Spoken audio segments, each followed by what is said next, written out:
Okay okay sure. तो जिस तरह से मेरा एक्स जो है वो वेरी कर रहा है, y जो है वो बढ़ता चला जा रहा है। तो फॉर एग्जांपल अगर मैं किसी हाउस होल्ड में कहूँ कि नंबर ऑफ पीपल जो है वो in a household are increasing, तो consumption of food is increasing as well. और इस ट्रेंड को हम कहते हैं कि ये एक पॉजिटिव ट्रेंड है। जिस तरह से हमारा x बढ़ रहा है हमारा y भी बढ़ रहा है। ठीक है, ये सिर्फ स्कैटर प्लॉट करने से हमें एक ट्रेंड पता चल गया हमारे डेटा के अंदर। यहाँ पे हमें नजर आ रहा है कि ठीक है x वेरी करने से y वेरी कर रहा है, लेकिन एक पॉइंट पे जाके वो कांस्टेंट हो जाता है। यहाँ पे हमें ज्यादा वेरिएशन नजर नहीं आ रही। इसका मतलब है कि x और y के अलावा भी और फैक्टर्स हैं जो हमारे इन वेरिएबल्स को अफेक्ट कर रहे हैं, जिनकी वजह से हमारे वेरिएबल y के अंदर जो चेंजेस है वो सिर्फ इस x की वजह से नहीं है, किसी और वेरिएबल की वजह से भी है। So again just by plotting the data you got some idea that how what is the variation in your data set, किस तरह से आपका डेटा वेरी कर रहा है। बाज़ औक़ात आपको क्या होगा कि यहाँ पे कोई एक पॉइंट आपको यहाँ पे भी नजर आएगा, बिल्कुल आउट ऑफ द ग्राफ जाएगा, उसको हम कहते हैं कि दैट इज एन आउटलायर। वो आपके जो ट्रेंड है उससे बहुत दूर है। सो आपको पता चलेंगे कि जी आपके डेटा के अंदर आउटलायर्स कितने हैं। अब आउटलायर का बाज़ औक़ात इसकी वजह ये भी हो सकती है कि हाँ जी आउटलायर हो सकते हैं, और बाज़ औक़ात ये हो सकता है कि आपने जो एक्सपेरिमेंट कंडक्ट किया था, ये जो आपने डेटा कलेक्ट किया था उसमें कोई गड़बड़ हुई थी जिसकी वजह से ये आपके आउटलायर्स आए। ये ऐसा होना नहीं चाहिए। ये सब चीज़ें आपको डेटा प्लॉट करने से बेहतर आइडिया होता है। यहाँ पे तो हमने सिर्फ डेटा पॉइंट्स प्लॉट किए हैं। फिर हम क्या करते हैं, अच्छा अब सही है, अब ठीक है,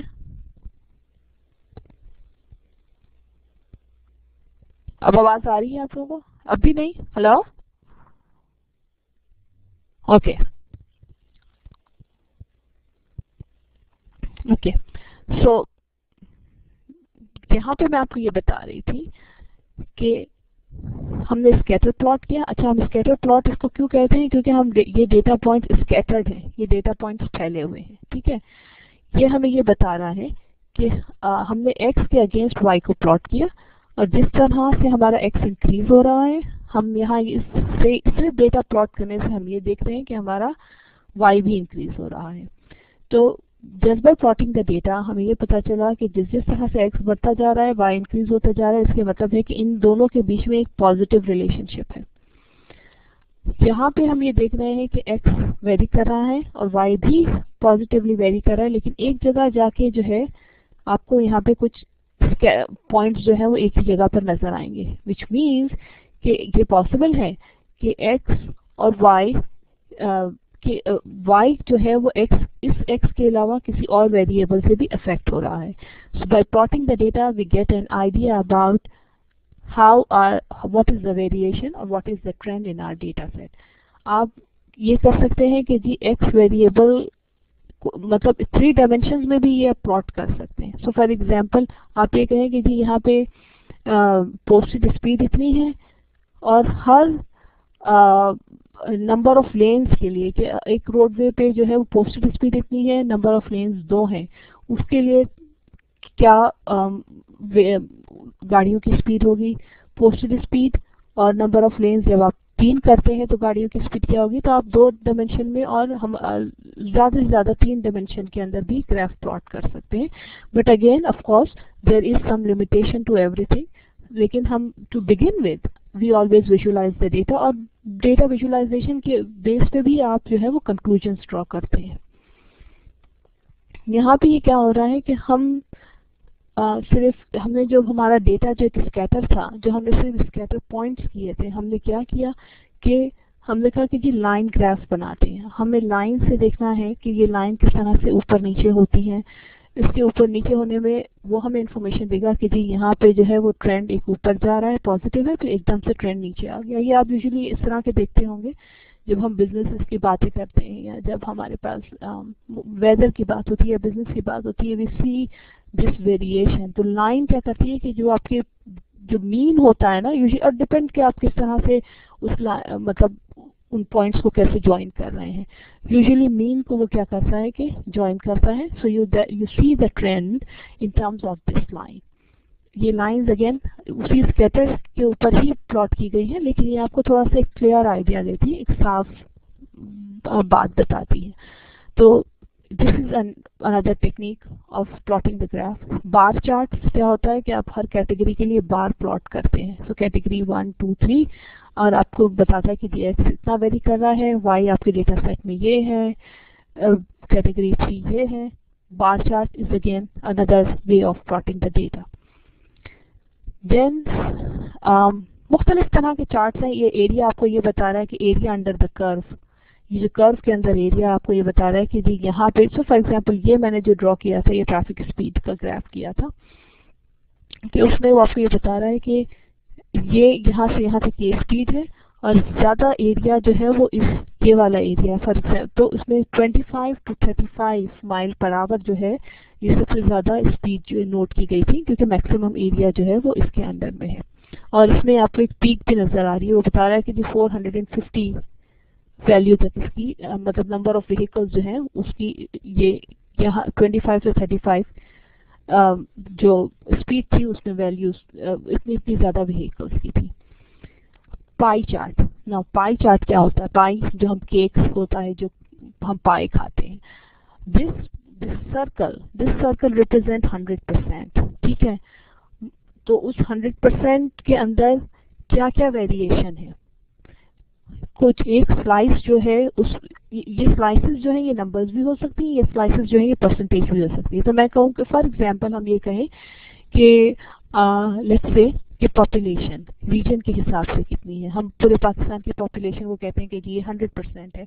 तो इसमें से एथनिकली अगर हम बात करते हैं तो हम ये कहें कि जी 10% are the people who speak a certain language, 20% are the people who speak certain language, 30% are the people who speak certain language। तो ये पूरे 100 को जब हमने मुख्तलिफ स्लाइसेस के अंदर डिफाइन किया, तो एक स्लाइस जो है वो आपको कंट्रीब्यूशन बता रही है, वो आपको पर्टिकुलर परसेंटेज बता रही है। ठीक है, so this is called pie chart. और पाई चार्ट हम यूजुअली बहुत ज़्यादा यूज़ करते हैं डेमोग्राफिक्स में। हम कहें कि जी मुख्तलिफ कराची के अंदर या किसी भी शहर में मुख्तलिफ एम्प्लॉयमेंट अपॉर्चुनिटीज़ हैं, उसमें से जो हाईटेक जॉब्स हैं वो इतने % है, उसमें जो कंप्यूटर साइंस सिविल इंजीनियरिंग से रिलेटेड जॉब्स हैं वो इतनी है, उसमें से मैकेनिकल की जो है वो इतनी है, और people who are software engineers वो let's say 70% है। So this each slice is a share, each slice is a contribution here। और उसके बाद बॉक्स प्लॉट। अच्छा, बॉक्स प्लॉट पे we'll come later। हम क्या करते हैं कि we'll take a 5 minutes break, मैं जाती हूँ और पानी पी कर आती हूँ, and then we'll start the SPSS। ठीक है।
Okay, so I am back. Is everybody there?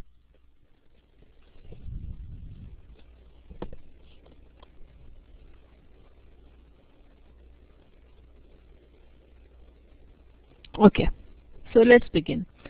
आप लोग के पास वहाँ पे आपकी मशीन्स में SPS, yes,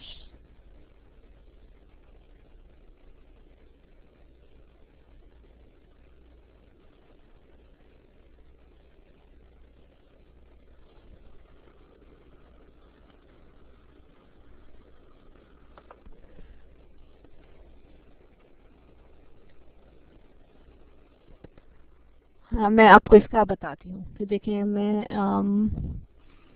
यहाँ पे जो मेरे पास एक एक्चुअली इसमें हम ये सॉफ्टवेयर में वाइट बोर्ड भी यूज़ कर सकते हैं। I still need to learn that कि हम कैसे वाइट बोर्ड यूज़ करेंगे, लेकिन मैं आपको यहाँ से बताती हूँ। सो फॉर एग्जांपल मैं कहूँ कि लीनियर इंटरपोलेशन का हम आप गूगल में लिखिएगा तो आपको वो बहुत अच्छी इक्वेशन भी मतलब बहुत अच्छी के जो भी बहुत अच्छे तरीके से वो आपको इक्वेशन भी बता सकते हैं। ठीक है, तो फॉर एग्जांपल मेरे पास एक x1 है और उससे रिलेटेड एक वैल्यू है y1, फिर एक x2 है और उससे रिलेटेड मुझे y2 नहीं पता, and that is what I want to find out, और x3 है और उससे मुतालिक मुझे y3 पता है। ठीक है, now this is unknown.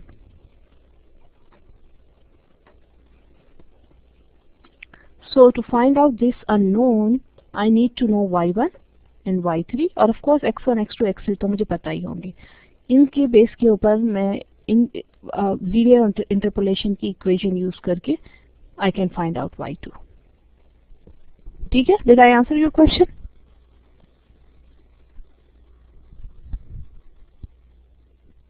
Hello, okay. और अब आप गूगल कीजिएगा, उसमें सर्च में लिखिएगा कि लीनियर इंटरपोलेशन। लीनियर मैं इसलिए कह रही हूँ कि लीनियर के अलावा ओके इट्स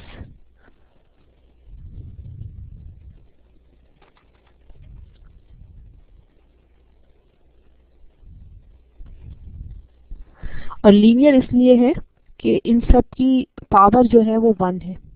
इसके अलावा जो है वो दूसरी तरह की भी इंटरपोलेशंस होती हैं, लेकिन वो फिर उसमें वो x और y की कुछ पावर्स आ जाती है। ठीक है, नॉन लीनियर भी हो सकती हैं।